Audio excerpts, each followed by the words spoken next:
बिस्मिल्लाहिर्रहमानिर्रहीम। अस्सलाम वालेकुम वीवर्स, कैसे हैं आप सब? होप सो आप सब लोग बिल्कुल ठीक होंगे। Welcome back to my YouTube channel. आज मैं शेयर करने जा रही हूँ आप लोगों के साथ बहुत ही मज़ेदार सा बीफ यखनी पुलाव।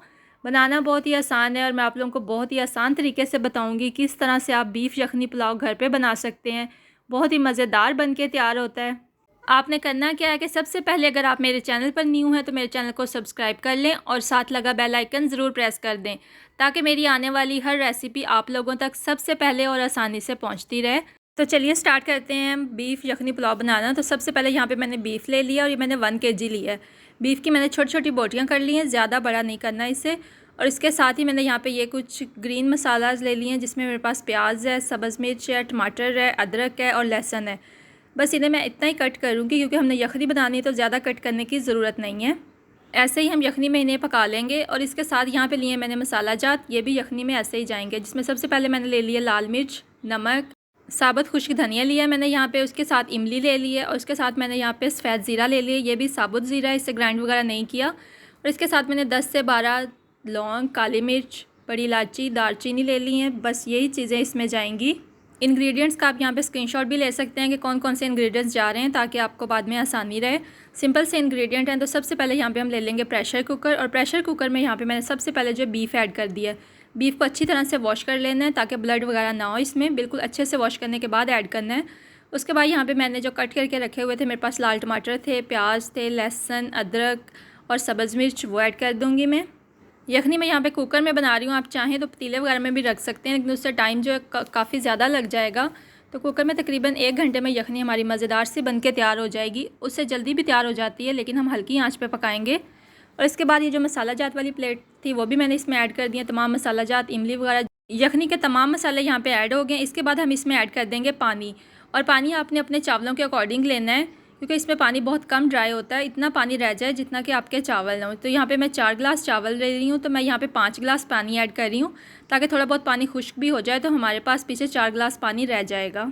चावल आपने पहले भिगो कर रखने हैं, तो फिर आपने जितने चावल डालने हैं उतना ही पानी डालना है। लेकिन अगर आपने पहले से चावल भिगो के नहीं रखे हुए तो फिर आपको पानी जो है वो ज़्यादा ऐड करना पड़ेगा। तो यहाँ पर चावल मैंने पहले ही भिगो के रख दिए थे और इस तरह से मैंने चावलों को मैयर कर लिया था इस गिलास के साथ। आप घर में मौजूद किसी भी चीज़ से मैयर कर सकते हैं ताकि पानी का अंदाज़ा रह जाए। तो दूसरी तरफ मैंने कुकर चढ़ा दिया था यखनी बनने के लिए। तो यहाँ पे तकरीबन 1 घंटा हल्की आंच पर यखनी पकने के बाद इस हालत में आ गई है। बीफ जो है हमारा अच्छी तरह से टेंडर हो गया है। अब यहाँ पे जो बोटियाँ थी वो मैंने सेपरेट कर ली हैं, और जो बाकी हमारे पास यखनी थी उसे मैंने अच्छी तरह से छलनी की हेल्प से छान लिया है ताकि हमारे मसाला जात वगैरह सेपरेट हो जाएँ, क्योंकि हमें वो नहीं चाहिए, हमें जस्ट इसकी यखनी चाहिए। तमाम टेस्ट इस तरह यखनी में चला जाता है। अच्छी तरह से मैंने इसको प्रेस करके निचोड़ लिया है। तो यहाँ पे दूसरी तरफ कढ़ाई में मैंने प्याज ब्राउन होने के लिए रख दिए हैं और 1 कप मैंने कुकिंग ऑयल ऐड किया। इसमें प्याज को अच्छी तरह से ब्राउन कर लेंगे। आपके पुलाव का फाइनल कलर आपके प्याज़ों पे डिपेंड करता है। आप जितने ज़्यादा प्याज ब्राउन करेंगे उतना ही डार्क कलर आएगा। अगर आप लाइट ब्राउन प्याज करेंगे तो फिर आपके चावलों का कलर जो है लाइट ही आएगा।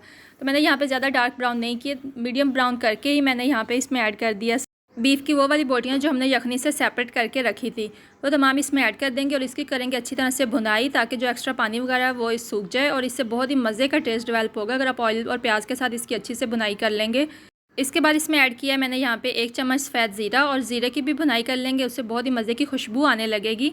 तो बस 1 से 2 मिनट के लिए हम इसकी भुनाई करेंगे, ज़्यादा हम इसको नहीं भूनेंगे क्योंकि ऑलरेडी जो गोश्त है हमारा टेंडर हो गया है। इसके बाद हम इसमें पानी ऐड करेंगे। पानी वही जो यखनी हमने बना के रखी थी वही ऐड करेंगे। तो यखनी यहाँ पे मैंने 4 गिलास ऐड कर दिया और चावल भी मेरे पास 4 गिलास ही थे। यखनी इसलिए मैंने 4 गिलास ऐड किए क्योंकि चावल मैंने काफ़ी देर तकरीबन 1 से 2 घंटे पहले भिगो के रखे हुए थे, तो चावल भी हमारे काफ़ी हद तक सॉफ्ट हो गए हैं। यखनी को अच्छी तरह से बॉयल आने देंगे। यहाँ पे यखनी को अच्छे से बॉयल आ गया तो इसमें जो मैंने चावल भिगो के रखे हुए थे वो ऐड कर देंगे। चावल ऐड करने के बाद आंच जो है हम मीडियम में रखेंगे और इसका पानी ड्राई होने का वेट करेंगे। दम हम तभी लगाएंगे जब इसका पानी अच्छे से ड्राई हो जाएगा, उससे पहले हम इसे ऐसे ही पकने देंगे ढक्कन उतार के, ताकि पानी जो अच्छे से ड्राई हो जाए और चावल हमारे सॉफ्ट हो जाएँ। हल्के हाथ से हम चम्मच हिलाएंगे ताकि चावल जो है टूट ना जाए। इस तरह आहिस्ता से चम्मच हिलाएंगे तो हमारे चावल बिल्कुल परफेक्ट बन के रेडी होंगे। तो देखें पानी यहाँ पे तकरीबन 90% तक ड्राई हो गया। यहाँ पे ऐड कर दिए मैंने सब्ज़ मिर्च, और सब्ज़ मिर्च मैं ऐसे ही साबुत ऐड कर रही हूँ, बहुत अच्छी लगती हैं यखनी पुलाव में। तो जस्ट हमने यहाँ पे पानी ड्राई कर लिया। इतना पानी जब ड्राई हो जाएगा फिर हमने दम लगा देना है। दम तकरीबन हम 20 मिनट तक लगाएंगे और 20 मिनट के बाद देखें हमारा मज़ेदार सा बीफ यखनी पुलाव बन के बिल्कुल रेडी हो गया है। एक एक दाना अलग अलग और खड़ा खड़ा है, एक दाना भी दूसरे के साथ नहीं चिपका और बहुत ही मज़ेदार और टेस्टी सा बीफ पुलाव बनके रेडी हुआ है। आप देख भी सकते हैं कि कितना अच्छा और खिला खिला सा हमारा पुलाव बनके रेडी हुआ है। बहुत ही झटपट से यखनी पुलाव बनके रेडी हो जाता है। मैंने यहाँ बीफ के साथ बनाना है, आप चाहें तो इसको मटन के साथ भी बना सकते हैं, बिल्कुल सेम रेसिपी है। पुलाव हमारा यहाँ पे बनके बिल्कुल रेडी है, तो अब इसे डिश आउट कर लेते हैं। और डिश आउट करने के लिए यहाँ पे मैंने एक बड़े साइज़ की प्लेट ले ली है और देखें कितना मज़े का और कितनी लुक इसकी अच्छी आ रही है। हल्का कलर इसका मैंने खुद रखा है क्योंकि मुझे लाइट कलर का पुलाव ही पसंद है। अगर आप डार्क कलर का पसंद करते हैं तो फिर आप प्याज़ों की भुनाई ज़्यादा कर लीजिएगा, तो आपका जो पुलाव है डार्क कलर का बन जाएगा। होप सो आप लोगों को मेरी आज की सिंपल सी और मज़ेदार से बीफ पुलाव की रेसिपी पसंद आई होगी। अगर आप लोगों को ये रेसिपी अच्छी लगी है तो वीडियो को लाइक कर दीजिए और फ्रेंड्स के साथ ज़रूर शेयर करें, ताकि जिन्हें यखनी पुलाव बनाना मुश्किल लगता है वो भी ईजिली बना सकें, क्योंकि बहुत ही सिंपल सी रेसिपी है। अगर आप मेरे चैनल पर पहले से मौजूद हैं तो सपोर्ट का शुक्रिया और इसी तरह से सपोर्ट करते रहिए। मैं मिलूँगी आपसे अपनी नेक्स्ट वीडियो में किसी और मज़ेदार सी रेसिपी के साथ। तब तक के लिए अल्लाह हाफिज़।